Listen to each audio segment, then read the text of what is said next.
Hey everybody, welcome to Obscurities and Miniatures. Today we've got the Dweghome Inferno Automata, which look like giant flaming robots with faces in their bellies. Which gives me a bit of a Great Mazinga vibe, but hey, what's wrong with that? And skull knuckles. Okay, so the Dweghome are the dwarven techie dudes who used to hang out with the dragons and stuff. And we get 3 of these in a box, and they look big. They look really big. I don't know if they're brute drone big or even bigger, but let's take a look. So they are definitely on the larger bases. I think these are 50mm bases. 60mm square, maybe. That's new. I've never seen them in white plastic. Huh. And then we have transitioned to a darker sprue color. Do we know this is letter B? I'm knocking over the camera again. I have no idea where I am. This is a B also. Okay, these are the same. I'm going to assume that the last one is the A sprue. Oh boy. So I just see a lot of pieces and I have absolutely no idea what I'm going to get myself into.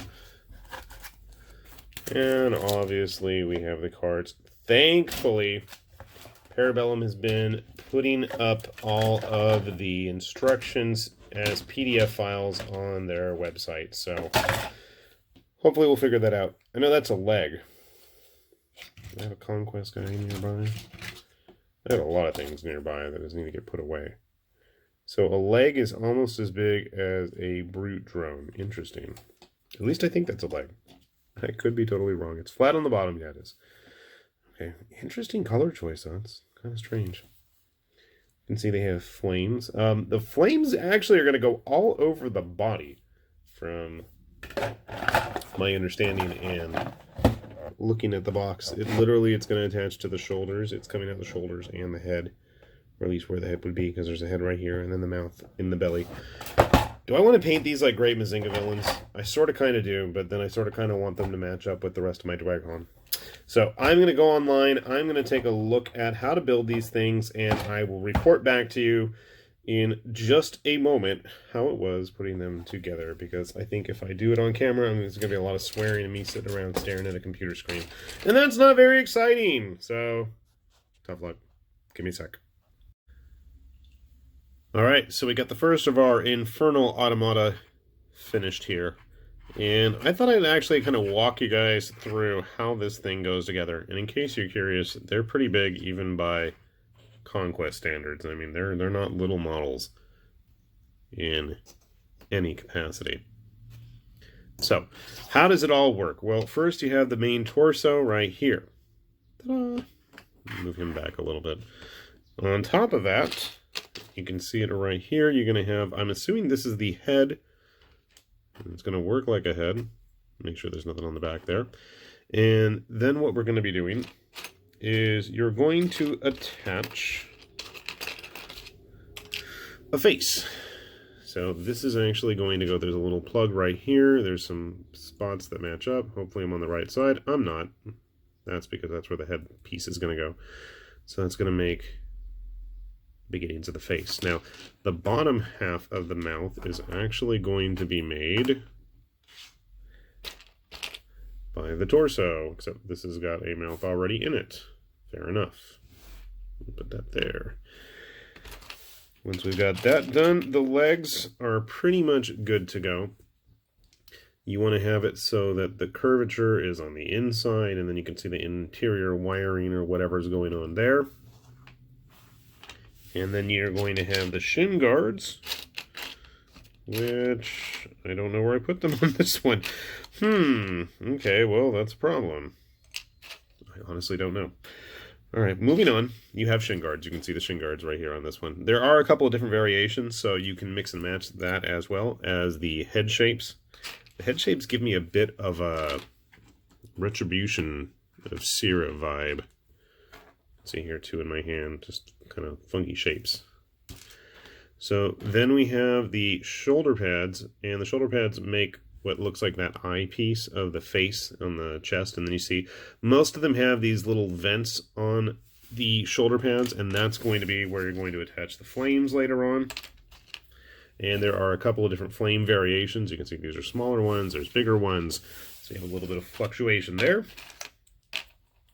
Next up, to make the arms, we have, this is the part that actually attaches into the shoulder joint. And then from there, the arm is actually about 3 pieces. You have the longer outside part, which usually has a skull and flames coming out of it, the inside part. And then, interestingly enough, the hands, you have 2 versions for everybody. You have an open and a closed hand, and they just really pop in there. And if you want it, I guess you don't even have to glue it, and you can manipulate it and pose it however you like, or you can just glue it closed. Let's see, what else did I forget? Oh, the last thing we probably need to talk about is the flames on its head. So you have this kind of big slot right here on the top of the torso. That is going to be where the main flame sits, and then there's these little ridges on both sides. That's where you're going to put the other flames, and I believe it just goes like that. I could be on the wrong side, probably. Whee! Like so, and they just come off of the torso. So, interesting kit, and it is nice to have a little bit of variation involved, so they all aren't going to end up looking the same. You can have their hands positioned wherever you'd like, and they are pretty big, chunky models.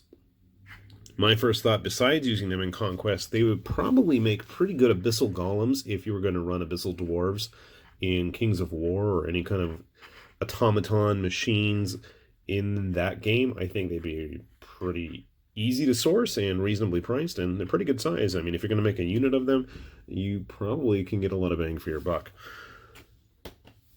Seeing how they stack up, they are pretty close to the Brute drones in size. Remember that Conquest is a little bit larger scale than the other games that are currently out there at the moment. So if that's a concern of yours, just be aware ahead of time, because, you know, you have them end up in Frostgrave or something, they're going to really be in trouble when they're having to fight barbarians that barely go up to the thing's knees. So, overall, pretty cool kit. After figuring out how to build it, it wasn't as bad, and I did have to look online to take a good look at the instructions, but having broke it down for you guys, hopefully that helps. I know it helped for me. Once I figured out having one finished, I built another, but I already started painting it.